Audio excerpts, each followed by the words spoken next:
Hi, it's Shagun Kewal and welcome back to my channel. First of all, Happy New Year to all. May 2026 आपका best year हो और हम लोग खूब मेहनत करेंगे इसको बेस्टेस्ट तक बनाने के लिए, ठीक है। तो I am extremely sorry for being late. मैं 15 to 20 डेज से कोई भी लॉन्ग वीडियो मैंने अपलोड नहीं कर पाई अच्छे से। जो भी अपलोड की है वो पहले से रिकॉर्डेड थी, भी तुमको बता दूं तो I am telling you honestly, but now I will be consistent and I will do my best. Okay, अब मैं टाइम पे रहूंगी sorry. You will get all the videos, all the content, all the lectures. This is our second last chapter जो आज हम पूरा one shot में निपटा देंगे। एक सिक्सर में खेलेंगे इस चैप्टर को। हमारा भैया जी 28 नंबर का बायोलॉजी आता है। 27 से 28 नंबर का बायोलॉजी का हमारा कंटेंट आता है 10th के बोर्ड के पेपर में, जिसमें से हम 28 नंबर में से आज कोशिश करते हैं कि 5 नंबर इस चैप्टर से, 5 या 6 नंबर का इस चैप्टर से हम निपटा लें। This is our second last chapter. I am extremely sorry for your loss, जो भी तुम्हारा नुकसान हुआ पढ़ाई का मेरी वजह से, बट आई होप तुम लोगों ने उसको अपने बाकी सब्जेक्ट्स पे अफेक्ट होने नहीं दिया होगा। एंड आई गारंटी हूँ कि बायोलॉजी भैया मेरे हाथ में छोड़ दो। सच्ची बोल रही हूँ, बायोलॉजी मेरे हाथ में छोड़ दो। आई विल डू माई बेस्ट, ठीक है। और आराम से पढ़ो ये चैप्टर। आसानी से आज हम आधे एक घंटे में निपटा देंगे, वन शॉट में खत्म कर देंगे, ताकि इसके मुझे पार्ट्स ना बनाने पड़े, एक ही बारी में खत्म हो। तो चलो लेट स्टार्ट इट। हमारा चैप्टर है environment. This is our second last chapter of biology. Environment का सिंपल सा मतलब क्या है? एनवायरमेंट का साधारण सा मतलब है हमारा पर्यावरण। पर्यावरण होता है हिंदी का टर्म, ठीक है। इट मीन्स हमारी सराउंडिंग, ये ऐसी कंडीशन जिसमें ऑर्गेनिज्म रह रहा है, उसको हम लोग क्या बोलते हैं? उसका एनवायरमेंट। जैसे मैं कहाँ पे रह रही हूँ? गांव में रह रही हूँ, ठीक है। तुम्हें आसपास की जो नॉइज सुन रहा होगा, दैट्स बिकॉज तुम, अगर जो लोग गांव में रहते हो उसको पता होगा, मैं छुट्टी में अपने घर आई हूँ, ठीक है।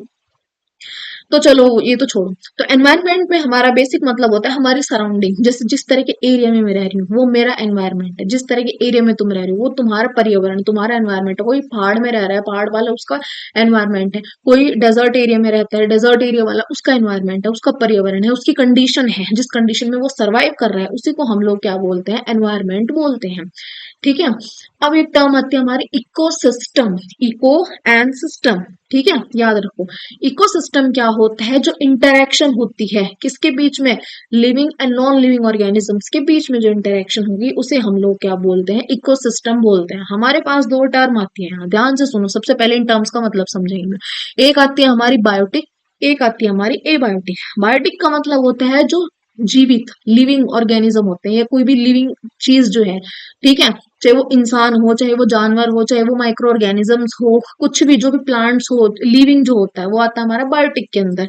और एबायोटिक मतलब नॉन लिविंग जो होते हैं, नॉन लिविंग कंपोनेंट, जैसे कि table, chair, clouds, ocean, water, river, ये सब कुछ जितने भी आ गया हमारा, सैंड, सॉयल, ये सब जो भी आता है हमारे, या क्या आ गया? Non living component. क्या होते हैं ये? Non living component. Non living का दूसरा मतलब होता है एबायोटिक। तो इकोसिस्टम क्या होता है? ऐसा एक इंटरैक्शन, मतलब इकोसिस्टम उसको बोलते हैं जब लिविंग और नॉन लिविंग के बीच में तालमेल बैठ जाता है, तो उस पूरे को वो कंबाइनिंगली क्या फॉर्म करता है? हमारा इकोसिस्टम फॉर्म करता है। इकोसिस्टम फॉर्म करता है। अब तालमेल कैसे बैठता है? जैसे हम लोग ह्यूमंस हैं, हम ह्यूमंस को क्या चाहिए? पानी चाहिए होता है। अब हम तो इंसान है लेकिन पानी क्या है? नॉन लिविंग है ना। हम लिविंग है लेकिन पानी नॉन लिविंग है। तो हमारे और पानी के बीच में हम, ठीक है, उनके बीच में क्या? इंटरैक्शन। हम पानी के बिना जिंदा नहीं रह सकते, हमें लैंड चाहिए रहने के लिए, ठीक है। हमें सनलाइट चाहिए। सनलाइट क्या है? नॉन लिविंग है सनलाइट। तो ये इंटरैक्शन है हमारे बीच में, सनलाइट के बीच में, हमारे बीच में, पानी के बीच में, हमारे बीच में, सैंड के बीच में। तो ये इंटरैक्शन जो होते हैं यही हमारा इकोसिस्टम बनाता है, यही इकोसिस्टम हमारा बनाता है। और ये इसी इकोसिस्टम से हमारा पूरा ब्रह्मांड, पूरी धरती जो है चलती है। अगर लिविंग का लिविंग के साथ इंटरेक्शन करें हम, ठीक है, जैसे मान लो हम लिविंग है, ह्यूमंस ह्यूमन से मतलब रखे, तो क्या होगा? हमें पानी नहीं मिलेगा, क्योंकि पानी क्या है? नॉन लिविंग है। तो लिविंग और नॉन लिविंग के बीच में जो तालमेल बैठता है उस तालमेल को हम लोग क्या बोलते हैं? इकोसिस्टम बोलते हैं। समझ आई?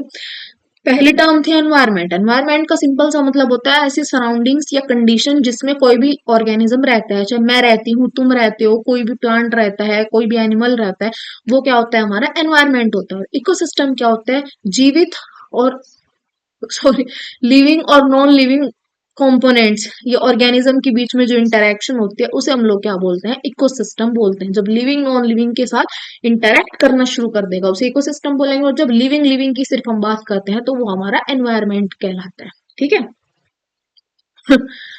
ठीक है, जब लिविंग लिविंग के बीच इंटरेक्शन होगी तो वो एनवायरमेंट होता है हमारा पर्यावरण, जैसे पर्यावरण में हम रह रहे हैं। और इकोसिस्टम क्या होता है, जब लिविंग नॉन लिविंग के साथ इंटरेक्ट करना शुरू कर देगा उसको हम लोग क्या बोलते हैं, इकोसिस्टम बोलते हैं। दो बेसिक से टर्म्स हैं, ज्यादा कुछ खास नहीं है, बस इतना याद रखना। बायोटिक का मतलब लिविंग, बायोटिक अब याद कैसे रखोगे, बायोटिक में क्या आता है, बायो, और बायो मतलब बायोलॉजी, और बायोलॉजी में हम बेसिकली किसके बारे में पढ़ते हैं, लिविंग के बारे में पढ़ते हैं। तो बायोटिक मतलब लिविंग ऑर्गेनिज्म या लिविंग कॉम्पोनेंट, और एबायोटिक का मतलब नॉन लिविंग कॉम्पोनेंट।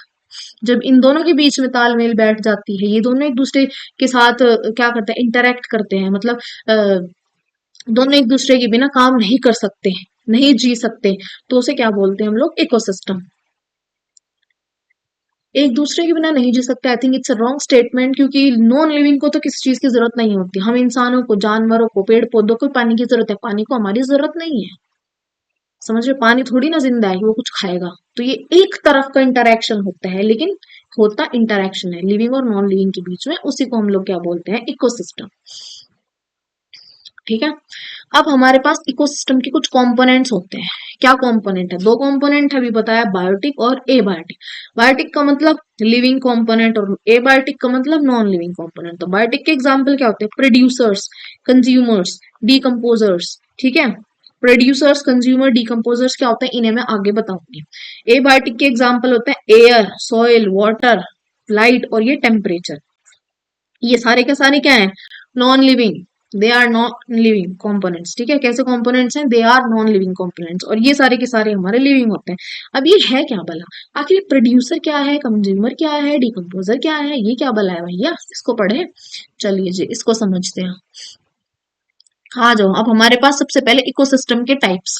इकोसिस्टम हमारा दो तरह का होता है, एक तो नेचुरल इकोसिस्टम, एक हमारा आर्टिफिशियल इकोसिस्टम। नेचुरल इकोसिस्टम मतलब कि जो पहले से ही प्रेजेंट है, जैसे कि जंगल, जंगल हमने नहीं बनाया, जंगल पहले से ही प्रेजेंट है। डेजर्ट, रेगिस्तान वाला इलाका पहले से ही प्रेजेंट है। पॉन्ड, कहीं पे तालाब, तालाब, ओशन बोल सकते, ओशियन, ये ओशन जो होता है, रिवर जो हो गया, ये कहाँ, ये पहले से ही प्रेजेंट होते हैं। गंगा हमने थोड़ी ना बनाया, गंगा रिवर, गंगा रिवर बहुत पहले से प्रेजेंट है, जो मतलब नेचुरली प्रेजेंट है। ठीक है, हमने नहीं बनाया, वो सब क्या आते हैं, हमारे नेचुरल इकोसिस्टम के अंदर आते हैं। आर्टिफिशियल के अंदर जो होते हैं, जो ह्यूमन मेड इकोसिस्टम है, ह्यूमन, इंसानों ने बनाया। जैसे इंसानों ने क्या बनाया, खेत बनाए इंसानों ने, खेत, खेत पहले से तो नहीं थे ना, खेत की जगह पहले क्या होते थे, जंगल होते थे, फॉरेस्ट होते थे। तो हम लोगों ने क्या करा, उन जंगलों को काटना शुरू कर दिया, और उन जंगलों को काट के फिर वहां पे अपनी फसल उगानी शुरू कर दी। तो वो हमारा क्रॉप लैंड हो गया, खेत हो गया, तो वो इंसान ने बनाया, इसलिए उसे हम आर्टिफिशियल इकोसिस्टम बोलते हैं। दूसरा हमारा गार्डन हो गया, हमारे घरों में जो छोटे छोटे गार्डन होते हैं, वो हमने तो बनाया है, हमने तो वहां पे पेड़ पौधे लगाए हैं, हमने तो सब कुछ किया है वहां पे, तो वो क्या हो गया, हमारा गार्डन हो गया। लेकिन अगर हम नेचुरल की बात करें, नेचुरल में जो फॉरेस्ट होता है, जंगल हमने नहीं उगाया, खुद ब खुद उग जाता है, नेचुरल प्रोसेस से जो होता है, नेचुरल प्रोसेस जो होता है पॉलिनेशन का, उससे उगता है जंगल। ठीक है, वो फॉरेस्ट, तो वो क्या हो गया, नेचुरल इकोसिस्टम, जो नेचुरल प्रोसेस से होगा। लेकिन आर्टिफिशियल जो इंसान के द्वारा किया गया है, जैसे कि खेत, क्रॉप फील्ड्स इंसान ने बनाए हैं, गार्डन इंसान ने बनाए हैं, एक्वेरियम जिसमें मछलियां रखते हैं, लोगों के घर में रखा होता है डेकोरेशन के लिए, वो किसने बनाया, इंसान ने बनाया है। ठीक है, तो ये होता है दो तरह के इकोसिस्टम, तो याद रखना है। कंपोनेंट्स ऑफ इकोसिस्टम कौन से होते हैं, बायोटिक, एबायोटिक, और टाइप्स ऑफ इकोसिस्टम क्या होते हैं, नेचुरल, आर्टिफिशियल। ठीक है, अब तक हमने सिर्फ चार टर्म पढ़ी है। एनवायरमेंट क्या होता है, हमारी सराउंडिंग को एनवायरमेंट बोलते हैं। इकोसिस्टम क्या होता है, लिविंग और नॉन लिविंग के बीच में जो इंटरेक्शन होती है वो हमारा इकोसिस्टम होता है। इकोसिस्टम के कंपोनेंट्स कितने होते हैं, दो होते हैं, बायोटिक और एबायोटिक, यानी कि लिविंग और नॉन लिविंग। और इकोसिस्टम के टाइप्स कितने होते हैं, दो टाइप्स होते हैं, that is natural and artificial, इन दोनों के एग्जाम्पल। ठीक है, अब ऊपर हमने क्या पढ़ा था, नेचुरल इकोसिस्टम के, सॉरी, जो natural, sorry, I am extremely sorry guys. ऊपर वाले स्लाइड में हमने कौन सा टॉपिक पढ़ा था, ऊपर वाले स्लाइड में हमने जो टॉपिक पढ़ा था, ये देखो भैया, ये पढ़ा था हमने कंपोनेंट्स। तो कंपोनेंट्स में मैंने तुम्हें बताया था, इनके बारे में बताऊंगी, मैंने नहीं बोला था। तो बायोटिक के हमारे तीन एग्जाम्पल हैं, प्रोड्यूसर्स, कंज्यूमर्स एंड डीकम्पोजर्स। ठीक है, अब इनके बारे में डिटेल में पढ़ते हैं, चलो। अब ये रे देखो भाई, सबसे पहले हमारी टर्म आती है प्रोड्यूसर। प्रोड्यूसर इस वर्ड से ही पता चल रहा है कि कुछ ना कुछ चीज प्रोड्यूस करने वाला, उसको हम प्रोड्यूसर बोलते हैं। तो प्रोड्यूसर क्या होते हैं? वो प्लांट या ऑर्गेनिजम्स जो क्या करते हैं, फोटोसिंथेसिस करते हैं, मतलब अपना खाना जो खुद बनाते हैं, उन्हें हम लोग प्रोड्यूसर बोलते हैं। अब इंसान इसमें नहीं आएंगे, याद रखना, क्योंकि इंसान अपना खाना खुद नहीं बनाते। इंसान हमें आज मम्मी ने पूछा बेटा क्या खाओगे, तो तुमने क्या बोला कि मम्मी आज हम आलू गोभी खाएंगे। तो भाई आलू गोभी इंसानों ने थोड़ी ना बनाई है, वो तो पहले हम प्लांट से लेके आए हैं ना, प्लांट ने उसे प्रोड्यूस किया है, हम उससे तोड़ के लाए हैं प्लांट से। ठीक है, उसके बाद हमने तो सिर्फ उसे कुकर में डाल के छौंक लगा के बना दिया है। लेकिन आया कहाँ है, उसका सोर्स क्या है, मेन सोर्स क्या है उसका? मेन सोर्स तो उसका प्लांट्स है ना, प्लांट से ही तो वो आया है। तो इसलिए इसके अंदर क्या है, ग्रीन प्लांट्स आते हैं, ये बेसिकली इसमें प्लांट्स ही आते हैं, बैक्टीरिया इसमें से हटा देंगे हम अभी के लिए, ठीक है, क्योंकि बैक्टीरिया के लिए कंट्रोवर्सी होती है, तो अभी हम बैक्टीरिया नहीं लेंगे इसमें। ठीक है, तो इसे यहाँ से हम रिमूव कर देंगे। बेसिकली इसमें प्लांट, ग्रीन प्लांट्स ही आता है। ठीक, समझ आई? तो बेसिकली इसमें प्लांट्स की हम बात करते हैं। तो प्लांट्स क्या करते हैं? फोटोसिंथेसिस परफॉर्म करते हैं with the help of sunlight, CO2, water and chlorophyll. तो उन्हें क्या बोलते हैं? हम प्रोड्यूसर्स बोलते हैं, जो प्रोड्यूस करते हैं। एक प्लांट या ऑर्गेनिज्म जो खुद ब खुद अपना खाना बनाते हैं, उन्हें हम लोग प्रोड्यूसर्स बोलते हैं। कंज्यूमर क्या होता है? कंज्यूमर वो होते हैं जो प्रोड्यूसर ने खाना बनाया है उसे जो खाते हैं, उसे क्या बोलते हैं हम? कंज्यूमर बोलते हैं। ऑर्गेनिजम्स या एनिमल्स जो फीड करते हैं प्रोड्यूसर्स पे, उन्हें हम लोग क्या बोलते हैं? कंज्यूमर्स बोलते हैं। इसके एग्जाम्पल होते हैं हमारे ह्यूमंस, काउ, बफेलो। जैसे घास उगी हुई है, तो घास किसने? बफेलो ने, काउ ने क्या करी? वो घास आके खा ली। तो घास, घास क्या है? हमारा प्रोड्यूसर है, क्योंकि प्रोड्यूसर ने तो प्रोड्यूस किया है। जैसे खेत में मान लो गोभी वगैरह लगी हुई है किसी के खेतों में, गन्ने लगे हैं, तो वो गन्ने क्या है? प्लांट्स हैं, मतलब वो प्रोड्यूसर्स हैं। तो उन्हें खाने वाले कौन होंगे? कंज्यूमर्स होंगे। तो उन्हें किसने खा लिया? काऊ ने, बफेलो ने, डियर ने, इन सब चीजों ने उन्हें, ग्रास को या उन शुगर केन जो खेतों में लगे हुए हैं, उन सबको खा लिया। ह्यूमंस भी इसके अंदर आता है, क्योंकि हम भी तो, हमें कुछ सब्जी बनानी होती है, ग्रीन वेजिटेबल, लीफी वेजिटेबल, या कुछ भी हमारा सोर्स होता है, स्पाइसेस वगैरह हम अपनी किचन में यूज करते हैं, वो सब हमारे प्लांट से आते हैं।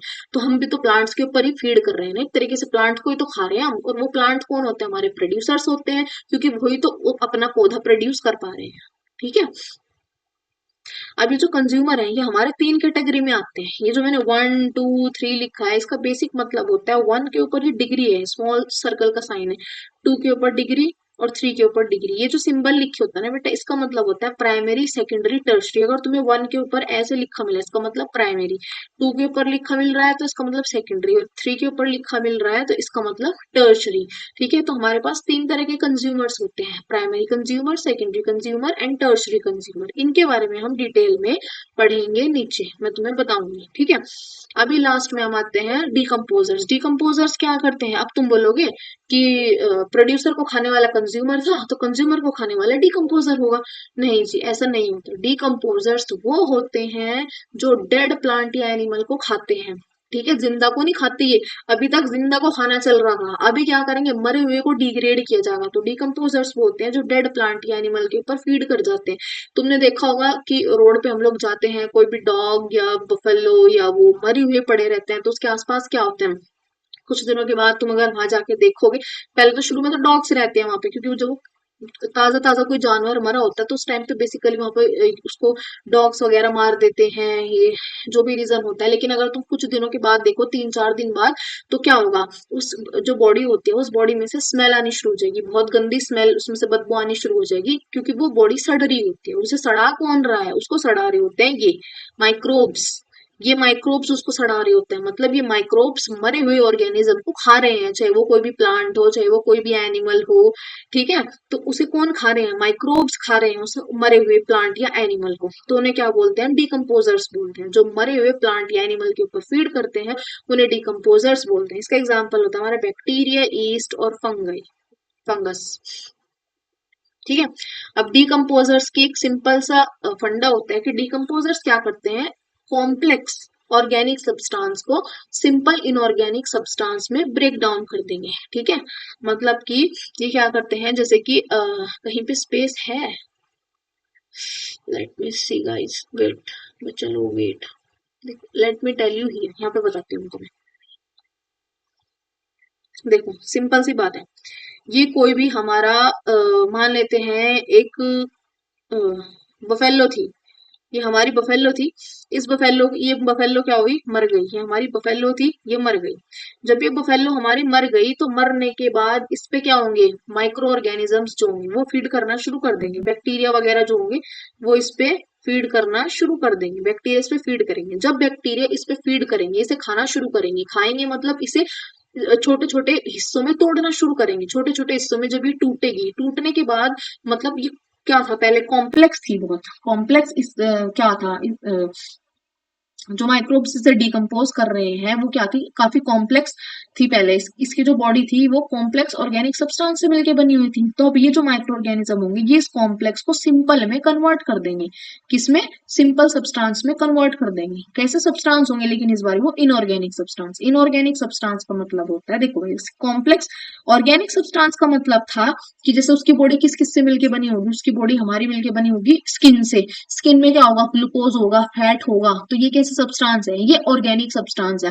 और ये माइक्रो ऑर्गेनिज्म उसकी बॉडी की फैट को खाएंगे, प्रोटीन को खाएंगे, उसकी बॉडी को पूरी तरीके से निचोड़ के तोड़ देंगे, ठीक है। और उसे किसमें कन्वर्ट कर देंगे, इनऑर्गेनिक सब्सटेंस में। इनऑर्गेनिक सब्सटेंस को मतलब आयंस में, आयंस में सोडियम पोटेशियम ये सारे आयंस में, मतलब एक बहुत कॉम्प्लेक्स बॉडी को बहुत सिंपल बॉडी में तोड़ देते हैं। तो जब कॉम्प्लेक्स बॉडी को बहुत सिंपल बॉडी में तोड़ देंगे, तुम्हें अगर कोई जानवर का कंकाल या देखा होगा तुमने, जंगलों में पड़े रहते हैं, कभी तुमने देखा हो तो तुम्हें सिर्फ हड्डी हड्डी दिखेगी, ऊपर का जो मांस होता है वो नहीं दिखेगा। ये जो हमारी स्किन है, ये हमारी स्किन पे क्या है भाई, ये स्किन, ये फैट ही तो है और क्या है। तो अगर मान लो ये कोई डेड ऑर्गेनिज्म है, ये मर गया, मरने के बाद इसके ऊपर क्या होंगे, जो कीड़े मकोड़े होते हैं हमारे कीड़े मकोड़े गांव की लैंग्वेज में बोलते हैं, ठीक है। कीड़े, तुम माइक्रो ऑर्गेनिज्म बोलो, माइक्रो ऑर्गेनिज्म क्या करेंगे, इसे खाना शुरू कर देंगे। उन्हें पता चल जाता है कि डेड बॉडी है भाई, अब ये किसी काम की नहीं है, इसको खाओ। इसको खाएंगे खाएंगे खाएंगे खाएंगे, 5 दिन बाद तुम खुद देखोगे कि सिर्फ हड्डी हड्डी, उंगली की हड्डियां जो होंगी वो दिखनी शुरू होंगी, आसपास की चर्बी सब खत्म। क्योंकि इस चर्बी में क्या था, इस चर्बी में हमारा फैट था, ग्लूकोज था, प्रोटीन था, वाइटामिन प्रोटीन्स थे, ये सारी चीजें थी स्किन के अंदर, इस हमारी जो ये चर्बी थी इसके अंदर। तो उन्होंने इस चर्बी को खा लिया और ये बहुत कॉम्प्लेक्स थी, तो इसे खा के सिंपल सब्सटेंस में तोड़ दिया। और वो सिंपल सब्सटेंस बाद में कहाँ पे चला जाता है, मिट्टी में चला जाएगा, मिट्टी के अंदर दब जाएगा। और मिट्टी के अंदर आसपास जितने भी पेड़ पौधे होंगे वो क्या करेंगे, उस सब्सटेंस को, उस न्यूट्रिएंट को एब्जॉर्ब कर लेंगे अपनी, मतलब पेड़ पौधों की जो जड़ें होंगी वो सब्सटेंस को खींच लेंगे अपनी तरफ, ठीक है। और वो से अपनी तरफ खींचेंगे, खींचने के बाद क्या करेंगे, उसमें जितने भी न्यूट्रिएंट्स होंगे उन सबको लेके वो नया जो प्लांट होगा वो अपनी बॉडी बनाएगा, समझे, अपनी ग्रोथ में हेल्प कर यूज करेगा उन सबको, अपने डेवलपमेंट में हेल्प यूज करेगा उन सबको। हेल्प हेल्प क्या बोल रही हूँ, ठीक है। समझ आया कैसे फंडा होता है इसका। बेसिक सा फंडा क्या होता है कि डिकम्पोजर्स क्या होते हैं भाई, वो होते हैं जो डेड प्लांट या एनिमल के ऊपर फीड करते हैं। उन्हें डेड प्लांट या डेड एनिमल वो खाएंगे। वो जैसे ही वो डेड प्लांट या एनिमल के ऊपर एक्ट करते हैं तो वो क्या करेंगे, उसका जो कॉम्प्लेक्स पार्ट होगा उसे सिंपल पार्ट में तोड़ देंगे। जैसे ही कॉम्प्लेक्स पार्ट हमारा सिंपल पार्ट के अंदर टूट जाता है तो वो क्या होगा, प्लांट आसपास के जो सॉइल के अंदर चला जाएगा। वो सिंपल वाला पार्ट जो आसपास का सॉइल है उसके अंदर चला जाएगा, आसपास के सॉइल के अंदर चला जाएगा। फिर उसके आसपास जो प्लांट्स प्रेजेंट होंगे, वो प्लांट की जो जड़ें होंगी वो सॉइल से उस सब्सटेंस को खींच लेंगे, उस सिंपल सब्सटेंस को। क्योंकि वो सिंपल सब्सटेंस अब क्या है, न्यूट्रिएंट बन गया। न्यूट्रिएंट बन गए, वो प्लांट उसे अपनी ग्रोथ के लिए यूज कर सकता है। तो जो आसपास के प्लांट्स होंगे उनकी रूट्स क्या करेंगे, उस सिंपल सब्सटेंस को एब्जॉर्ब कर लेंगे, एब्जॉर्ब करके अपने खाने पीने में उसका मस्त इस्तेमाल करेंगे और अपनी बॉडी बनाएंगे, जो प्लांट्स होंगे आसपास के। समझ आया, ये होगा। अब एक क्वेश्चन बेसिकली एनसीईआरटी में भी पूछा गया इनडायरेक्टली, तो पूछेगा कि अगर डिकम्पोजर्स ना हो तो क्या होगा। खुद सोचो, डिकम्पोजर्स क्या कर रहे हैं, कूड़ा हटा रहे हैं, एक तरीके से ये गार्बेज रिमूवल का काम कर रहे हैं, जो आसपास का कूड़ा करकट है। क्योंकि अगर डिकम्पोजर ना हुए तो अभी जो बफेलो, जो भैंस मरी थी, भैंस को डिग्रेड किया था, भैंस को जो है, भैंस के जो कॉम्प्लेक्स बॉडी थी उसे सिंपल बॉडी में तोड़ के, और उस सिंपल बॉडी से जो न्यूट्रिएंट्स मिले थे उन्हें, वो सॉइल के अंदर गए थे और सॉइल से फिर प्लांट्स ने उन्हें ले लिया था रूट्स के जरिए। ये सब चल रहा था। अगर डिकम्पोजर्स ना हुए तो ये सब नहीं होगा, ये सब नहीं होगा। मतलब क्या है इसका, इसका मतलब अगर डिकम्पोजर्स नहीं हुए बेटा जी, तो क्या होगा, जो भी कोई ऑर्गेनिज्म, कोई बड़ा जानवर, छोटा जानवर, कोई भी मरेगा, वो कभी भी सिंपल सब्सटेंस में ब्रेक डाउन नहीं होगा, वो ब्रेक डाउन नहीं होगा। तो इन जानवरों की ढेर लगती जाएगी, डेड बॉडीज की ढेर लगती जाएगी, डेड बॉडीज की ढेर लगती जाएंगी। क्योंकि वो डेड बॉडीज की ढेर क्यों लगेंगी? क्योंकि उन्हें सड़ाने के लिए ही डिकम्पोजर्स नहीं है। जब उन्हें सड़ाने के लिए डिकम्पोजर्स ही नहीं है तो उनकी ढेर लगती जाएगी, और ढेर लगती जाएगी तो बस ये चलेगा और क्या। देखो, कोई ब्रेकडाउन नहीं होगा तो उनकी ढेर लगती जाएगी डेड बॉडीज की। समझ आया? और डेड बॉडीज की ढेर लगेगी तो न्यूट्रिएंट्स क्या होंगे? अब पहले क्या हो रहा था, जब डेड बॉडी को माइक्रोब्स तोड़ रहे थे, कॉम्प्लेक्स से सिंपल में कन्वर्ट कर रहे थे, तो उससे न्यूट्रिएंट मिल रहा था। वो न्यूट्रिएंट कहाँ जा रहा था? सॉइल के अंदर जा रहा था। लेकिन जब डिकम्पोजर ही नहीं है तो डेड बॉडी पे कोई एक्ट करने के लिए नहीं है, उन्हें कॉम्प्लेक्स को सिंपल में तोड़ने के लिए कोई नहीं है। उन्हें तोड़ने के लिए कोई नहीं है तो उनकी ढेर लगती जाएगी, और सोइल के पास तक कोई न्यूट्रेंट पहुंचेंगे ही नहीं। सोइल के अंदर कोई न्यूट्रेंट ही नहीं पहुंचेंगे, तो जब सोइल में कोई न्यूट्रेंट पहुंच ही नहीं रहे तो प्लांट अच्छे से ग्रो नहीं करेंगे, क्योंकि प्लांट को तो कुछ न्यूट्रेंट मिल ही नहीं रहे। तो ये सब होगा तो इकोसिस्टम का जो पूरा बैलेंस है हमारा वो गड़बड़ा जाएगा। समझे हो क्या कहना चाहत है? समझे? तो फूड चेन हमारी पूरी डिस्टर्ब हो जाएगी। फूड चेन क्या होती है ये हम पढ़ेंगे अभी। तो बेसिकली अभी मैंने तुम्हें सिंपल से बताया। मुझे पता है तुम्हें डिकम्पोजर्स में थोड़ा कंफ्यूजन हो रहा होगा, आई नो, फर्स्ट टाइम पढ़ रहे हो तो होता है। एक बार दोबारा से बताने की कोशिश करती हूँ। डिकम्पोजर्स क्या होते हैं? सिंपल सी बात, सारी बातें भूल जाओ, अभी सिर्फ डिकम्पोजर्स पे आधार रखो। डिकम्पोजर्स वो होते हैं जो मरे हुए पेड़ पौधे के को खाते हैं। मरे हुए पेड़ पौधे को खाते हैं, जिंदा को नहीं खाते। ये जिंदा तो अगर मैं बैठी हूँ, अगर जिंदा को खाने लगते तो आज कोई बॉडी जिंदा होती नहीं। क्योंकि हमारे एनवायरनमेंट में, हमारे मिट्टी के अंदर इतने डिकम्पोजर्स प्रेजेंट है कि जहां भी तुम मिट्टी में जाओ तुम्हें खाना शुरू कर देते वो, अगर डिकम्पोजर जिंदा को खाते। ठीक है, तो बहुत ह्यूमन सरवाइव ही नहीं कर पाते अर्थ पे, क्योंकि आज जो भी इंसान, ये पेड़ पौधा जिंदा है, जिंदा है इसलिए तो वो जी पा रहा है। वो जिंदा क्यों है? क्योंकि उसे डिकम्पोजर नहीं खा रहे। अगर डिकम्पोजर ने खाना शुरू कर दिया ना, उनने अपना काम उल्टा कर दिया, जिंदा लोगों को, जिंदा को खाने लग गए, तो कोई होगा ही नहीं धरती पे। कोई होगा ही नहीं ना, क्योंकि वो सबको खा जाएंगे, सबको मार देंगे। ठीक। तो डिकम्पोजर्स क्या होते हैं? जो मरे हुए पेड़ पौधों को खाते हैं। अब ये मरे हुए पेड़ पौधों को खा रहे हैं तो पूछोगे तो मैम इससे हमारा क्या फायदा है? दीदी इससे हमारा क्या फायदा है? चलो बताती हूँ। अब मरे हुए पेड़ पौधा है, कोई भी जानवर है, कोई भी पौधा है, वो मर गया। ठीक है, मर गया, डेड डिक्लेयर कर दिया डॉक्टर जी ने कि दिस इज डेड। ये गया, टपक गया बेचारा। अब ये टपक गया तो अब जो जहां पे भी हमने इसको क्या करा, दफना दिया। दफनाते हैं जानवरों को, या पेड़ अगर कोई पौधा हुआ तो वो तो ऐसे ही गिर जाएगा, ठीक है, मिट्टी में पड़ जाएगा। तो जैसे ये डेड बॉडी, ये हमारा कोई जानवर है, ये हमने मिट्टी में ऐसे रख दिया, मिट्टी में इसको कहीं पे दबा दिया। मिट्टी में ही दबाते हैं। मिट्टी में दबाने का भी कारण है, समझ रहे हो? मिट्टी में हमने उसे दबाया तो मिट्टी के अंदर क्या है? डिकम्पोजर प्रेजेंट है, छोटे छोटे कीड़े प्रेजेंट है। वो कीड़े क्या करेंगे? इसे खाएंगे, खाना शुरू कर देंगे। मर गया ना ये, इसको खाना शुरू कर देंगे। उन्हें पता चल गया कि ये मर गया। कैसे पता चला उन्हें कि ये मरा हुआ है?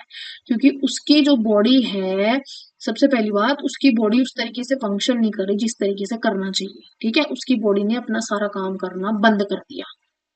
ठीक है, सारा काम करना बंद कर दिया उसकी बॉडी ने, तो वो डेड डिक्लेयर हो गया भाई। ठीक है, तो माइक्रो डिकम्पोजर्स आएंगे, डिकम्पोजर जो कीड़े होंगे वो इसे खाना शुरू कर देंगे, खाएंगे खाएंगे खाएंगे। 6-7 दिनों के बाद क्या होगा, इसके ऊपर जानवर की जितनी भी चर्बी थी, जितनी भी खाल थी, फैट था, प्रोटीन था, इसकी बॉडी में जो भी मामला था, उस सबको डिकम्पोजर ने क्या कर दिया? खा लिया, मतलब तोड़ दिया। तोड़ने का मतलब है कॉम्प्लेक्स फॉर्म को सिंपल फॉर्म में तोड़ दिया। उसके बाद वो डिकम्पोजर क्या करते हैं? उसे पूरी तरह खाने के बाद न्यूट्रेंट प्रोड्यूस करते हैं, न्यूट्रेंट बनाते हैं। वो न्यूट्रेंट मिट्टी के अंदर चले जाते हैं, क्योंकि मिट्टी में तो दबाया हमने उसे, तो वो न्यूट्रेंट मिट्टी के अंदर चले जाएंगे। तो मिट्टी के अंदर अब ढेर सारे न्यूट्रेंट होंगे। उन न्यूट्रेंट्स को फिर आसपास अगर पेड़ पौधे होंगे, वो पेड़ पौधों की जड़ें जाएंगी वहां तक का। और जड़ें तो बहुत लंबी लंबी होती हैं, पेड़ की खूब नीचे तक होती हैं सॉइल के अंदर। तो वो जड़ें क्या करेंगी? उस न्यूट्रेंट को खींच लेंगी पेड़ की और इस्तेमाल करना शुरू कर देंगे।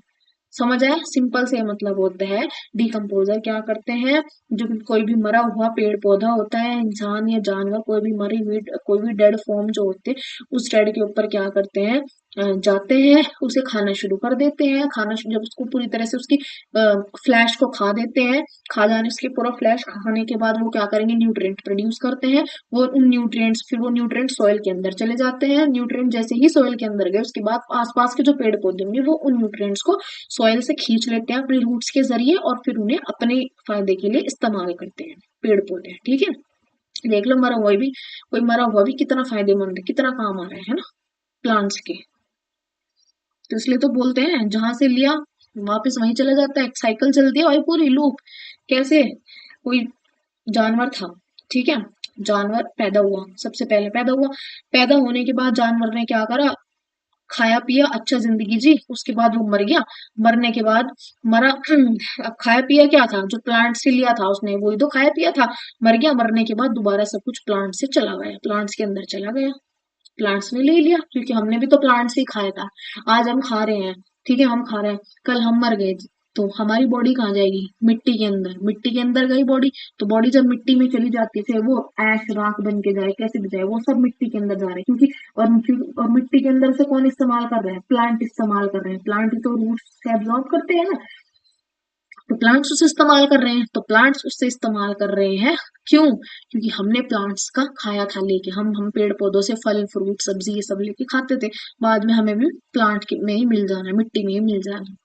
ठीक है, देखा कितने काम आ रहे हैं मरते हुए पेड़ पौधे भी, पेड़ पौधों के, इंसान भी पेड़ पौधों के। जानवर क्या होगा अगर डिकम्पोजर्स नहीं होंगे मिट्टी के अंदर, अगर मिट्टी के अंदर डिकम्पोजर नहीं होंगे तो जो मरे हुए पेड़ पौधे हैं, जानवर हैं, उनके ऊपर उन्हें खाने के लिए कोई नहीं होगा, उन्हें खाने के लिए कोई नहीं होगा, तो उनकी डेड बॉडी की ढेर लगती जाएगी, उनकी डेड बॉडी की ढेर लगती जाएगी। अब वो नहीं, खाने के लिए कोई नहीं है, डेड बॉडी की ढेर लगती जा रही।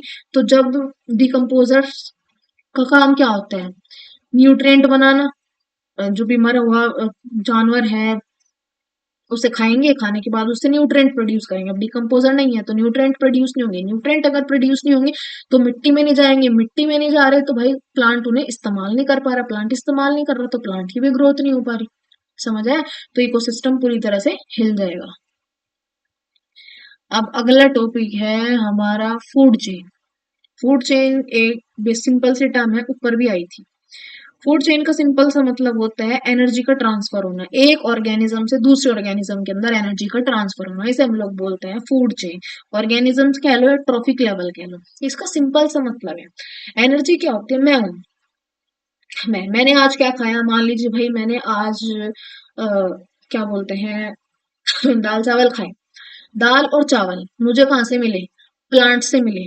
तो उनमें क्या थी, एनर्जी थी, उसमें एनर्जी थी, वो एनर्जी मेरी बॉडी के अंदर आ गई। अब मैंने खा रखा है अच्छे से, मेरा पेट भरा हुआ है, तो मेरे अंदर काफी एनर्जी आ गई। अब मैं क्या करूंगी, अगर मैं जाके क्या बोलती हूँ, अब अगर कोई मुझे आके खा जाए, ठीक है, मुझे आके खा जाए तो मेरी एनर्जी उसके अंदर चली जाएगी। ठीक है, जिसने खाया, और जिसने खाया अगर उसे कोई और आके खा जाए तो उसकी एनर्जी उसके अंदर चली जाएगी। तो ये एनर्जी का ट्रांसफर होता रहता है ना, इसे हम लोग क्या बोलते हैं, फूड चेन बोलते हैं। जैसे कि अगर मैं तुम्हें सिंपल सी बात बताऊं, कहीं पे घास उगी हुई थी, उस घास को क्या खाया, डियर ने खा लिया। ठीक है, डियर को लायन ने खा लिया, डियर को लायन ने खा लिया। तो घास में क्या थी, एनर्जी थी, वो एनर्जी किस में चली गई, डियर में, क्योंकि डियर ने घास को खाया। और डियर जो था, डियर को जब लायन ने खाया तो उसकी एनर्जी किस में चली गई, लायन के अंदर चली गई। तो ये जो एनर्जी का ट्रांसफर है एक प्राणी से दूसरे प्राणी के अंदर, इसे हम लोग क्या बोलते हैं, फूड चेन बोलते हैं। फूड चेन का एक सिंपल सा रूल होता है, जब प्लांट क्या कर रहा होता है, फोटोसिंथेसिस करता है, अपना खुद का खाना बनाता है, तो प्लांट सूरज को पहले ही बोल देगा कि सुन बे, मुझे सिर्फ तू 1% एनर्जी चाहिए तेरे से, और मुझे कुछ नहीं चाहिए, सिर्फ 1% एनर्जी। तो प्लांट क्या करता है, सन से सिर्फ 1% एनर्जी लेता है। सन की 100% एनर्जी पेड़ के ऊपर पड़ रही है, सन की 100% एनर्जी जो है वो किसी भी पेड़ के ऊपर पड़ रही है, ठीक है, किसी भी पत्ती के ऊपर, लीफ के ऊपर पड़ रही है। तो लेकिन प्लांट क्या करता है, सिर्फ 1% एनर्जी लेता है, बाकी जितनी भी 99% लाइट होती है वो सारी वापस सन के पास चली जाती है या एनवायरमेंट में चली जाती है। सन क्या, पत्ती, हमारा जो प्लांट क्या करता है, सिर्फ 1% लाइट लेता है सन की। ठीक है, 1% लाइट सन की ले ली, प्लांट ने अपना खाना बनाया, फोटोसिंथेसिस करा, सारी प्रोसेस करे, उसके बाद हम इस प्लांट से जो प्रोड्यूस हुआ कुछ भी, ये पेड़ वगैरह जो भी पौधा था, इससे जो फल सब्जी जो भी आए, उस सब्जी को किसने खाया, इंसानों ने खाया। तो इसमें अब जो आगे जो हमने जो सब्जी खाई, हमारे पास कितनी एनर्जी जाएगी, हमारे पास 10% एनर्जी जाती है। समझे? प्लांट ने सन से ली थी सिर्फ 1% एनर्जी, लेकिन जब हम उस प्लांट को खाएंगे तो हमारी बॉडी में जो आती है वो 10% एनर्जी आती है। इस 1% की 10% एनर्जी हमारी बॉडी में आती है। ठीक है, समझ है? जैसे सिंपल से अगर मैं बात करूं तो यहाँ पे एक मान लो अ, ये सन है, ठीक, ये हमारा प्लांट है, ठीक है, ये हमारी डियर है और ये हमारा लायन है। ये हमारा एक ऐसा टॉपिक है, समझ है? अब सबसे पहले सन है हमारे, सन, राइटिंग थोड़ी बनती है पता मुझे। तो अब ये सन है, अब सन से हमारा ये ग्रास है, हमारी ग्रास घास है हमारी, ठीक है। सन से इस यहाँ पे 1% एनर्जी का सिर्फ ट्रांसफर हुआ। प्लांट ने बोला मैं सिर्फ तेरी 1% लाइट लूंगा, तो प्लांट ने 1% लाइट ले ली, ठीक है। अब यहाँ पे ये डियर है हमारे, डियर ने क्या करा, इस प्लांट को खा लिया, तो डियर के अंदर एनर्जी जाएगी, ठीक है, लेकिन कितनी जाएगी? जितनी प्लांट के पास टोटल एनर्जी थी उसकी सिर्फ 10% एनर्जी जाएगी। फिर डियर को किसने खा लिया? लायन ने खा लिया, तो लायन के अंदर एनर्जी जाएगी, कितनी एनर्जी जाएगी? जितनी डियर के पास एनर्जी थी उसका 10% जाएगी। कल को अगर शेर को भी कोई और खा जाएगा तो उस किसी और के अंदर, जैसे शेर को कल इंसान ने खा लिया तो इंसान के अंदर कितनी एनर्जी जाएगी? जितनी लायन के पास एनर्जी थी उसकी सिर्फ 10% एनर्जी जाएगी, ठीक है। सन से कितनी आती है? पेड़ तक सिर्फ 1% आती है, लेकिन आगे जब वो एनर्जी हम पेड़ से जानवरों में, जानवर से इंसान में जब हो जाती है तो सिर्फ 10-10% जाती है। आई थी सन से 1%, लेकिन आगे जाएगी कितनी? 10-10%, सबके अंदर 10-10% जाएगी, ठीक है, समझ आया? चलिए जी आगे देखते हैं। और ये लाइन है, द ऑटोट्रॉफ्स और the producers are the first trophic level, they fix up the solar energy and make it available for autotrophs to consumer. अब ट्रॉफिक लेवल क्या होता है? ट्रॉफिक लेवल कुछ नहीं होती, सीढ़ी होती है। जैसे हमारे घर में सीढ़ी नहीं होती, जिनने होता है सीढ़ी, स्टेयर्स, स्टेयरकेस जिसे हम बोलते हैं, वो हमारी सीढ़ियां क्या होती है? हमारी ट्रॉफिक लेवल होती है। अब ये सीढ़ियां जो है इस तरह से डिवाइड होती हैं। सबसे पहले क्या होता है हमारी सीढ़ी में? हमारी सीढ़ी का सबसे पहला पार्ट होता है, ये देखो, एक ये हमारा पिरामिड है। इस पिरामिड को ध्यान से देखो, सबसे पहले नीचे क्या लिखे हुए हैं? प्रोड्यूसर्स। प्रोड्यूसर्स के अंदर बेसिकली कौन आता है हमारा? इसके अंदर हमारे आते हैं क्या बोलते हैं इनको? प्लांट्स। प्रोड्यूसर्स के अंदर आते हैं हमारे प्लांट्स, ग्रीन प्लांट्स जो होते हैं। ये क्या करते हैं? इनका काम होता है खाना बनाना। इनका क्या काम होता है? इनका काम होता है खाना बनाना, प्रोड्यूसर्स का। प्रोड्यूसर्स क्या करते हैं? प्लांट्स हैं, खाना बनाते हैं। कैसे बनाते हैं? फोटोसिंथेसिस के प्रोसेस से बनाते हैं। तो फोटोसिंथेसिस के प्रोसेस में सनलाइट चाहिए होती है, तो ये सन से कितनी लाइट लेते हैं? सिर्फ 1% लाइट लेते हैं, सिर्फ 1% लाइट। जो प्रोड्यूसर्स होते हैं सिर्फ 1% लाइट सन से लेते हैं। अब आते हैं हमारे कंज्यूमर। कंज्यूमर में क्या होते हैं हमारे? Basically primary consumer. मैंने बताया था ना, 1 2 3 लिखा था कि प्राइमरी सेकेंडरी टर्शरी होता है। अब पढ़ेंगे यहाँ प्राइमरी सेकेंडरी टर्शरी क्या है।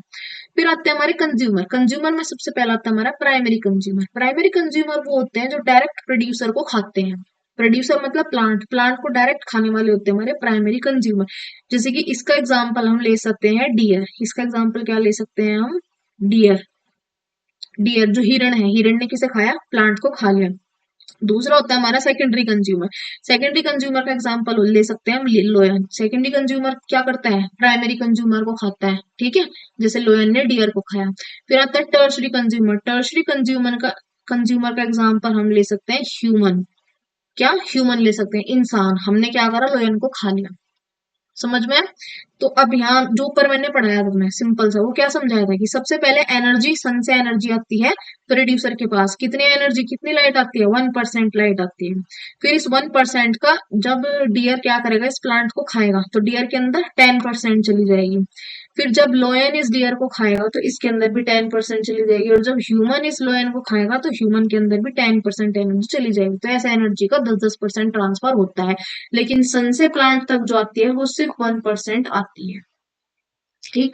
अब इसमें एक न्यूमेरिकल है यहाँ छोटा सा। इस न्यूमेरिकल को अगर हम समझें तो सबसे पहले हमारे ग्रीन, तुम्हें दिख रहा है ये वाला ग्रीन ग्रीन, ये ग्रीन ग्रीन क्या है? ये हमारे प्रोड्यूसर्स हैं।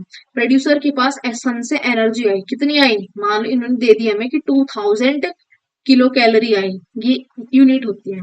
एनर्जी कितनी आई? एनर्जी हमारी 2000 आई। कितनी आई? एक मिनट में, 2000, 2000 हमारी एनर्जी है। अब इन्हें जो हमारी ये थे, तो क्या बोलते हैं इसको, प्रोड्यूसर को किसने खाया? प्राइमरी कंज्यूमर ने खाया।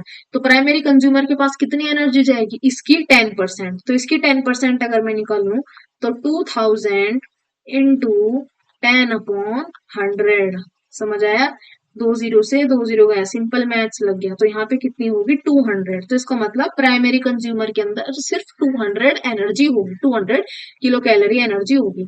अब सेकेंडरी कंज्यूमर ने प्राइमरी कंज्यूमर को खा लिया, तो सेकेंडरी के पास कितनी एनर्जी होगी। अब ये जो हमारा 200 आई थी, इस 200 का दोबारा 10% निकाल लो, क्योंकि एनर्जी ट्रांसफर होता है सिर्फ 10%।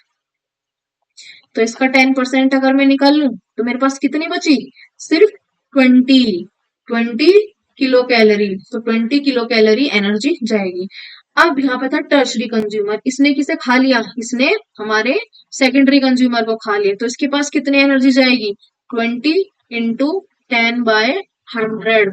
तो ये कट गया, इसके पास कितनी आ गई, सिर्फ 2 kilo calorie energy, 2 kilo calorie energy इसके पास आ गई। तो इस तरह एनर्जी ट्रांसफर होती है। सन से आपको क्वेश्चन में वो एनर्जी दे देगा कि सन से प्लांट के अंदर कितनी एनर्जी है, और पूछेगा कि आगे बताओ कितनी कितनी एनर्जी ट्रांसफर होगी, तो वो जो आगे कितनी कितनी ट्रांसफर होगी वो तुम्हें खुद कैलकुलेट करनी है। इस तरह 10-10% का समझ आया। अगर नहीं समझ आया तो मैंने बोल दिया, कमेंट सेक्शन में लिख देना, मैं तुम्हें दोबारा समझा दूंगी, ऐसे न्यूमेरिकल देख। अब ये हमारा थोड़ा सा कंटेंट दे रखा है, जैसे फूड चेन को रिलेटेड, एनर्जी फ्लो से रिलेटेड। ये हमारे कुछ नहीं है, सिंपल एनसीईआरटी के पॉइंट्स है, ये तुम पढ़ो।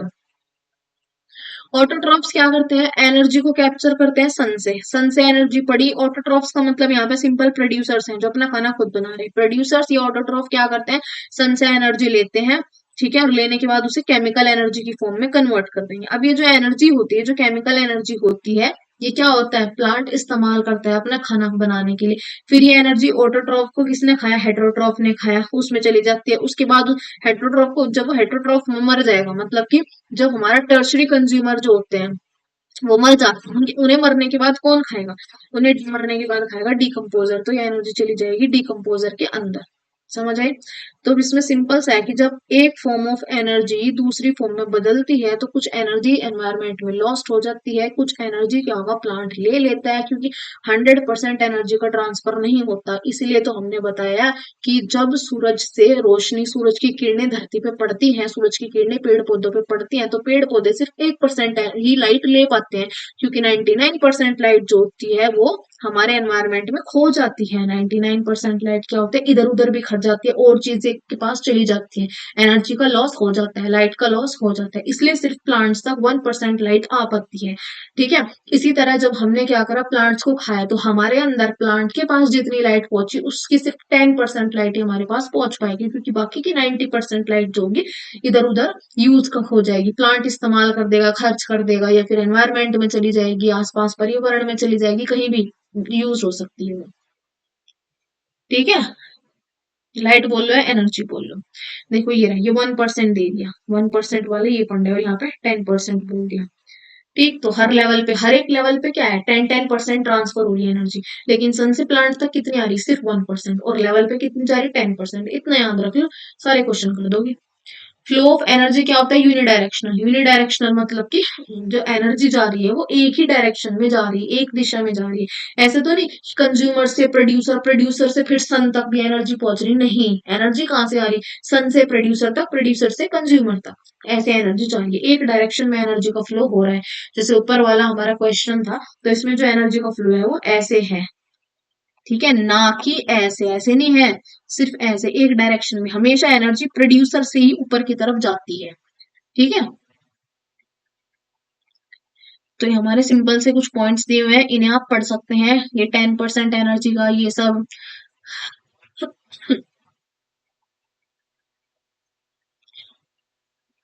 तो हमें सिंपल से जो हमारी फूड चेन होती है उसमें जनरली 3 या 4 ही स्टेप होते हैं, ज्यादा स्टेप नहीं होते, 3 या 4 स्टेप इसके अंदर होते हैं। अब एनर्जी का जो लॉस होता है वो हर एक स्टेप पे होता है, हर स्टेप पे, और हर स्टेप पे मतलब तुमने देखा, जैसे हमारे पास, तुमने ऊपर क्वेश्चन में देखा ना, पहले हमारे पास 2000 एनर्जी थी, फिर 200 बच गई, फिर 20 बच गई, और फिर 2 बच गई। तो एनर्जी क्या है, डिक्रीज होती जा रही, तो एनर्जी का लॉस जो है घटता जा रहा है।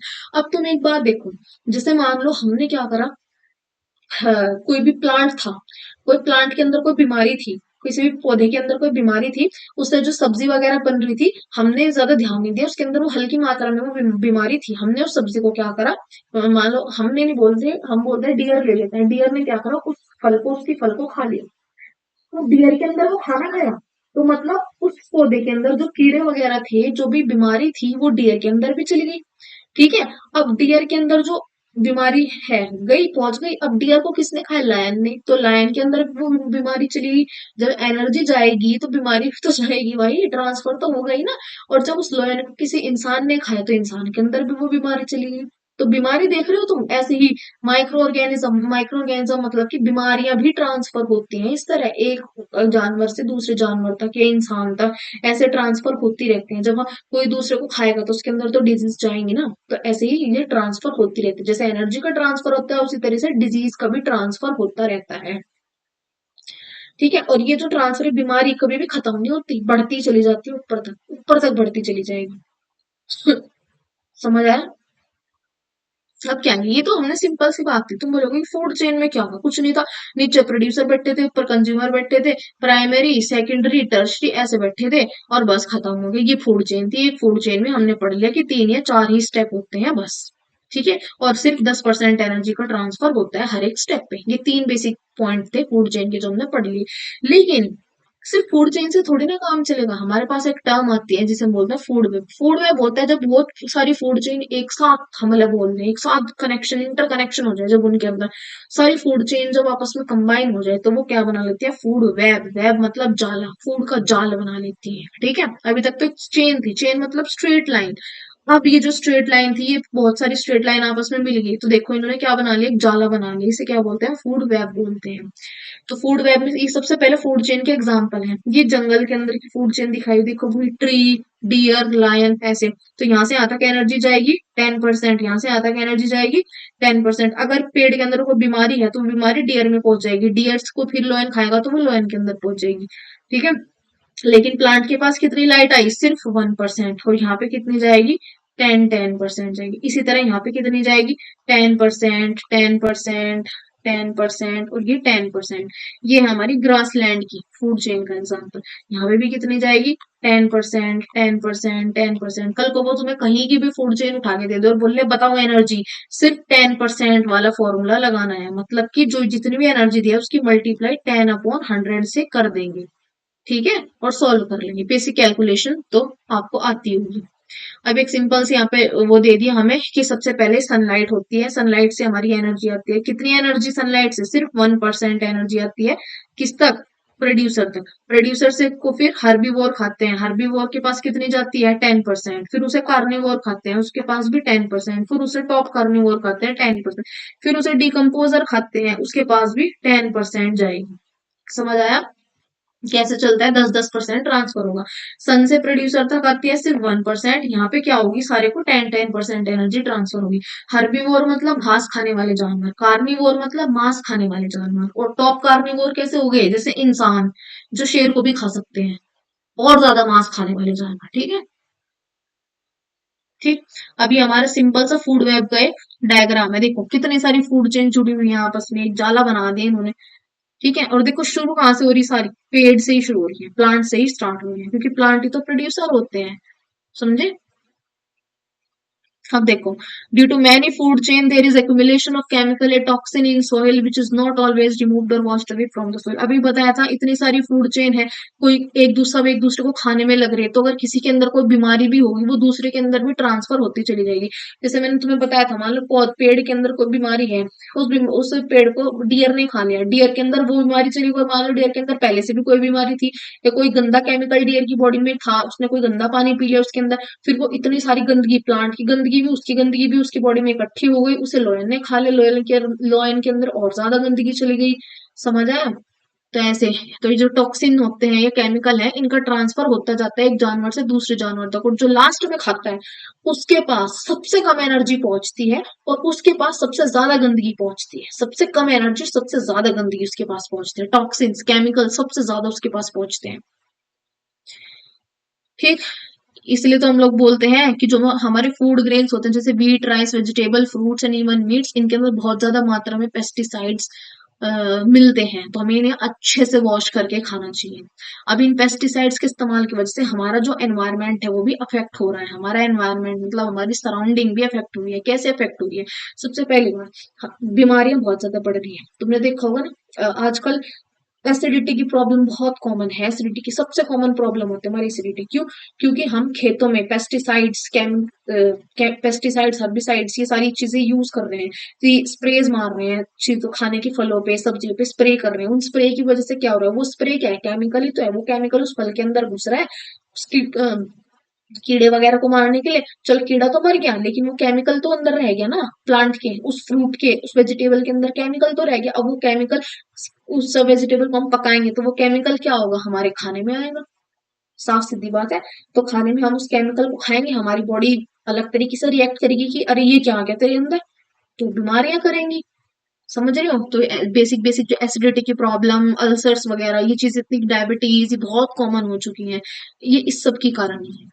कैंसर बहुत हद से ज्यादा कॉमन।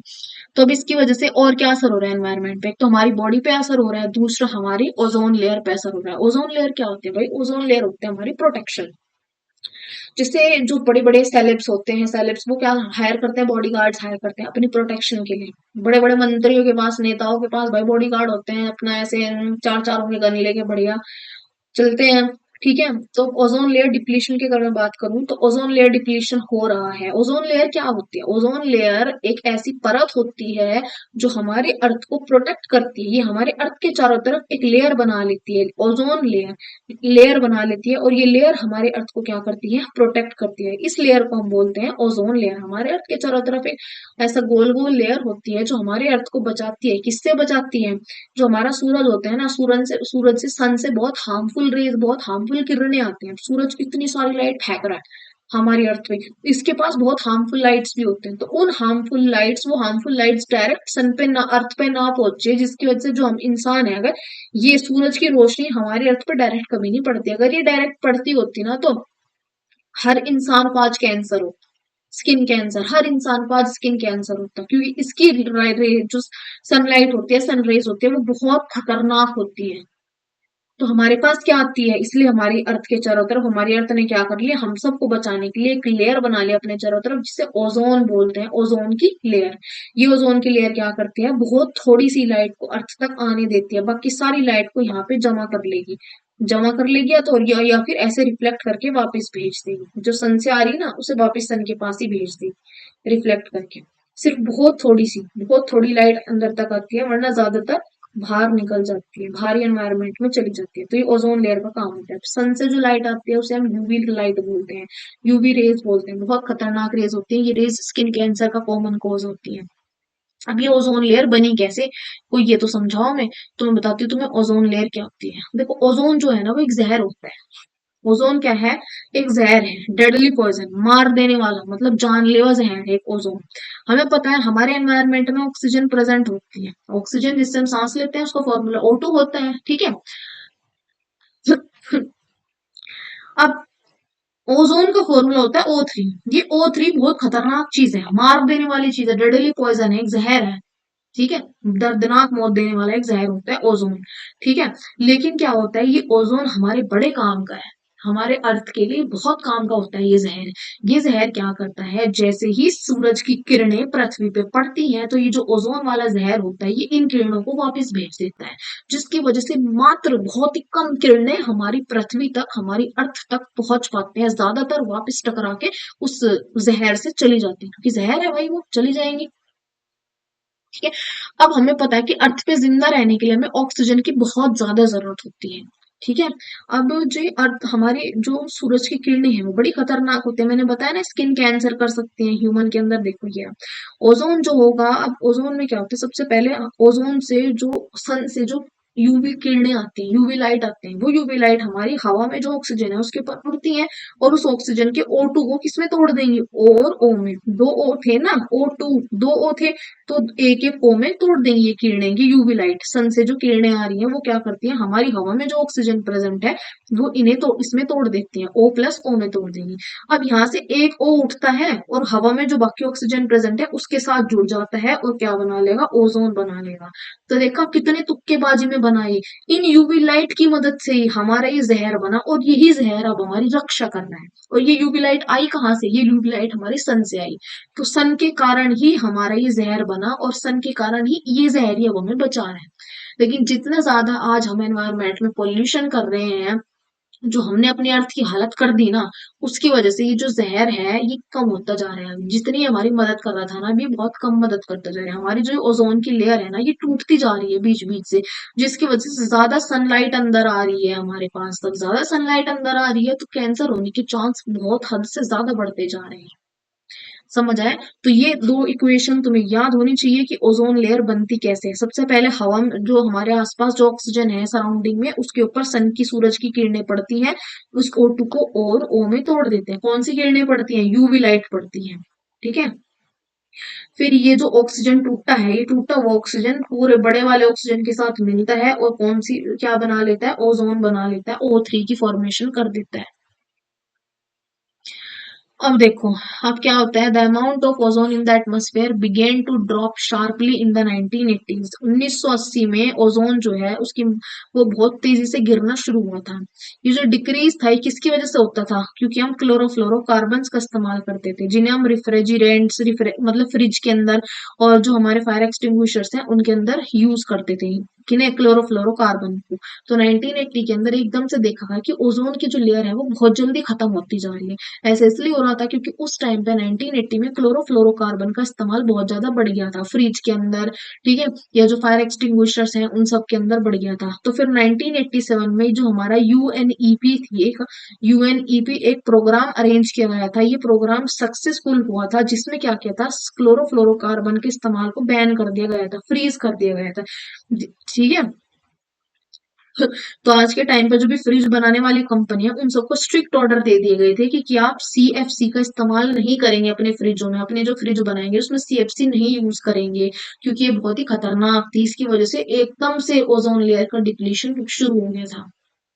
तो ये कब किसने डिसीजन लिया? यूएनईपी ने डिसीजन लिया 1987 में। यूएनईपी की डेफिनेट फॉर्म आपको याद होनी चाहिए, यूनाइटेड नेशन एनवायरमेंट प्रोग्राम ने क्या डिसीजन लिया कि हम क्या करेंगे, क्लोरोफ्लोरोकार्बन को बैन कर देंगे, किसी भी फ्रिज वगैरह के अंदर क्लोरोफ्लोरोकार्बन का इस्तेमाल नहीं करेंगे। दूसरा होता है मैनेजिंग गार्बेज वी प्रोड्यूस। अब क्या होता है, हमारे पास दो तरह का कूड़ा प्रोड्यूस होता है, एक बायोडिग्रेडेबल, एक नॉन बायोडिग्रेडेबल। जो बायोडिग्रेडेबल वेस्ट होता है, बायोडिग्रेडेबल वेस्ट कौन सा होता है? बायोडिग्रेडेबल जिसे हम क्या कर सकते हैं, आसानी से तोड़ सकते हैं। ठीक है। माइक्रोब्स इसे आसानी से तोड़ सकते हैं, सिंपल सब्सटेंस। मतलब जैसे कि हमारा हो गया कोई फूड प्रोडक्ट, कोई खाने की चीज, जैसे कि हमारी क्या बोलते हैं, सेब था, सेब पेड़ से खराब हो गया, पेड़ से टूट के गिर गया, गिरने के बाद तुम 4-5 दिन बाद देखोगे कि वो सेब मिट्टी से गायब हो जाएगा। क्यों? क्योंकि मिट्टी के अंदर क्या थे? माइक्रोब्स। बताया था ना मैंने, डिकम्पोजर। मिट्टी के अंदर क्या थे? माइक्रोब्स थे। माइक्रोब्स ने क्या करा, उस सेब को खा दिया, उसके चारों तरफ से खा लिया उसको पूरी तरह से, और उसे किस उससे क्या प्रोड्यूस करे? न्यूट्रिएंट। वो न्यूट्रिएंट कहाँ पे जाएंगे? सॉइल के अंदर जाएंगे, और सॉइल से फिर उन न्यूट्रिएंट को प्लांट ले लेगा। तो बायोडिग्रेडेबल वेस्ट कौन सा वेस्ट होता है? जिसे हमारे डिकम्पोजर्स या माइक्रोब्स कह लो, डिकम्पोजर्स एक ही बात है, वो क्या कर देंगे, तोड़ देते हैं। ठीक है। और तोड़ने के बाद उसे पूरी तरह से खत्म कर देंगे। और डिकम बायोडिग्रेडेबल वेस्ट जो है वो हमारे लिए कोई पोल्यूशन नहीं करता। कोई जैसे कोई जानवर मरा, उसे क्या करा, माइक्रोब्स ने, कीड़े, छोटे छोटे कीड़ों ने खाना शुरू कर दिया, उसे पूरा खाने के बाद क्या करा, कीड़ों ने न्यूट्रिएंट प्रोड्यूस करे, उन न्यूट्रिएंट सॉइल के अंदर गए, और उन न्यूट्रिएंट्स को फिर प्लांट ने इस्तेमाल कर दिया। तो समझ आया? तो सॉरी, तो क्या होता है, कोई भी पोल्यूशन नहीं करता। ये जो होते हैं हमारे बायोडिग्रेडेबल वेस्ट, उससे कोई पोल्यूशन नहीं होता। जैसे फूड वेस्ट हो गया, पेपर हो गया, फ्लावर हो गए, जो फूल थे वो टूट के गिर गए, तो ये सब इसके एग्जाम्पल होते हैं। लीव्स हो गई, पत्तियां। लेकिन जो नॉन बायोडिग्रेडेबल वेस्ट होता है वो वेस्ट होता है, जैसे हमारी प्लास्टिक हो गई, उस पे छोटे छोटे कीड़े नहीं तोड़ सकते उस प्लास्टिक को, क्योंकि वो क्या है, वो ऑर्गेनिक नहीं है, मतलब वो लिविंग नहीं है। ठीक है, वो नॉन लिविंग है। समझ आया? और इससे हमारा इकोसिस्टम भी डिस्टर्ब होता है, और पोल्यूशन रहता है बहुत लंबा पोल्यूशन होता है। जैसे प्लास्टिक, मेटल, ग्लास, पॉलीथीन, ये सारे इसके एग्जांपल्स होते हैं नॉन बायोडिग्रेडेबल के। ये हमारी लास्ट स्लाइड है। ये दो क्वेश्चन बहुत बार पूछे गए हैं हमारी एनसीईआरटी के अंदर। ये बेसिक सिंपल क्वेश्चन है कि दो तरीके बताओ जिससे बायोडिग्रेडेबल वेस्ट हमारे एनवायरनमेंट को अफेक्ट करते हैं, छेड़छाड़ करता है हमारे एनवायरनमेंट, मतलब किस क्या प्रभाव डालता है बायोडिग्रेडेबल वेस्ट हमारे एनवायरनमेंट पे। सबसे पहले बायोडिग्रेडेबल वेस्ट के कारण ही हमारी जो मिट्टी होती है उसके अंदर बहुत सारे न्यूट्रिएंट्स आ जाते हैं, क्योंकि डिकम्पोजर्स क्या करते हैं, उस डेड प्लांट या एनिमल को क्या करेंगे, खाएंगे, उसको उसको खाते हैं और खाने के बाद उससे न्यूट्रिएंट प्रोड्यूस करते हैं और वो न्यूट्रिएंट मिट्टी के अंदर चला जाता है। तो ये क्या कर देते हैं, बायोडिग्रेडेबल वेस्ट हमारी मिट्टी को न्यूट्रिएंट से भर देते हैं।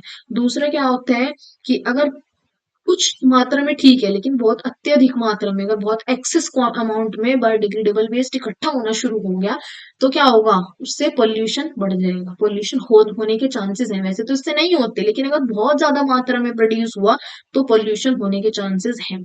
फिर नॉन बायोडिग्रेडेबल तुम्हें पता ही है, सबसे पहली बात तो पोल्यूशन करेगा ही करेगा। क्यों करेगा भैया, क्योंकि पोल्यूशन करेगा, क्यों, क्योंकि इसमें इसका एग्जाम्पल क्या है, हमारे प्लास्टिक, मेटल, पॉलीथीन, ये सब इसके एग्जाम्पल है। माइक्रो ऑर्गेनिज्म, इन्हें तोड़ नहीं सकते, इन्हें नहीं खा सकते, क्योंकि माइक्रो ऑर्गेनिज्म सिर्फ ऑर्गेनिक सामान खाते हैं, इनऑर्गेनिक ये सब गंदी चीजें नहीं खाते, तो वो इसे नहीं खा सकते। तो ये छोटे छोटे पार्ट्स में ब्रेक डाउन नहीं होगा, ब्रेक डाउन नहीं होगा, सॉइल के अंदर नहीं जाएगा, सॉइल के अंदर नहीं जाएगा तो न्यूट्रेंट प्रोड्यूस नहीं होंगे, न्यूट्रेंट नहीं बनेंगे, तो बस फिर क्या, प्लांट इसे इस्तेमाल नहीं कर सकता। तो ये सिर्फ इसका ढेर लगता जाएगा, इस कूड़े का सिर्फ ढेर लगता जाएगा।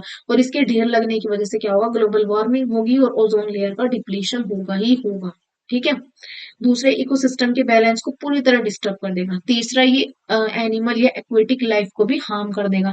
जैसे तुमने देखा होगा, जो बहुत ज्यादा कूड़े के ढेर में गायें होती हैं, छोटे छोटे जानवर होते हैं, वो पॉलिथीन खाते हैं, तो उसकी वजह से उनकी डेथ हो जाती है, क्योंकि उनका गला जो है चोक हो जाता है, वो पॉलिथीन उनके गले में फंस जाते हैं, क्योंकि पॉलिथीन जो है ना, उसके अंदर होल्स नहीं होते कि एयर अंदर जा सके, तो उनके गले में एक बार अगर फंस गई तो उनकी डेथ हो सकती है।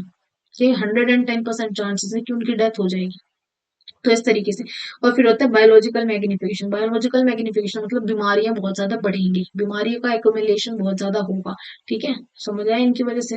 जैसे पॉलिथीन को जलाते हैं कुछ लोग, कूड़े को जलाते हैं, उससे पोल्यूशन होता है, वो पोल्यूशन क्या करेगा, लंग्स की बीमारियां कर देगा। समझ आए। एनवायरमेंट में खतरनाक गैस प्रोड्यूस करेगा, जिसकी वजह से ग्लोबल वार्मिंग होगी, ग्लोबल वार्मिंग होगी उसकी वजह से ओजोन लेयर डिप्लीट हो जाएगी, ओजोन लेयर टूटनी शुरू हो जाएगी, और ओजोन लेयर टूटनी शुरू होगी तो कैंसर होना शुरू हो जाएगा भाई, स्किन कैंसर के चांस बढ़ जाएंगे। तो ये होता है नॉन बायोडिग्रेडेबल वेस्ट, बहुत ज्यादा बुरे तरीके से हमारी बॉडी को अफेक्ट करता है। ठीक है, बायोडिग्रेडेबल वेस्ट फिर भी इतना अफेक्ट नहीं करता, हद से हद वो बस थोड़ा बहुत पोल्यूशन कर देगा, बाकी अफेक्ट नहीं करेगा। अगर बहुत ज्यादा हुआ तब पोल्यूशन करता है, वरना पोल्यूशन भी नहीं करता, बड़ा न्यूट्रिएंट्स देता है। लेकिन नॉन बायोडिग्रेडेबल वेस्ट बहुत बुरी तरह एनवायरनमेंट को अफेक्ट करता है हमारे। तो ये था हमारा चैप्टर एनवायरनमेंट, एनवायरनमेंट से शुरू हुआ, एनवायरनमेंट पे हमारा खत्म हो गया। तो भाई, अब मिलते हैं नेक्स्ट वीडियो में, तब तक के लिए बने रहिए, पढ़ते रहिए, कुछ भी डाउट हो कमेंट सेक्शन में लिख दीजिए। और भाई, नमस्कार, अपनी तैयारियां करते रहिए, और थोड़ा कमेंट सेक्शन में आइडिया दें कि किस तरह की मेरे को वीडियोस बनानी चाहिए, लॉन्ग लॉन्ग फॉर्म वीडियोस किस तरह की मुझे बनानी चाहिए। अगर तुम्हें लगता है कि कुछ कमी है, या काफी ज्यादा कमी, हो सकता है काफी ज्यादा कमी हो, I will not say that I am the best for this, नहीं हो, तो हर इंसान के अंदर कमी होता है, मेरे अंदर भी हो सकता है बहुत सारी कमी हो, मैं तुम्हें अच्छे से कन्वे नहीं कर पा रही हूँ जो मैं कहना चाह रही हूँ, बट ट्रस्ट मी, तुम मुझे बताओगे, I will not feel bad for it. बहुत से लोग मुझे कमेंट्स करके बताते हैं कि आपको इसे ऐसे बताना चाहिए था, इसमें ये वो ऐड करना चाहिए, तो मुझे काफी अच्छा लगता है।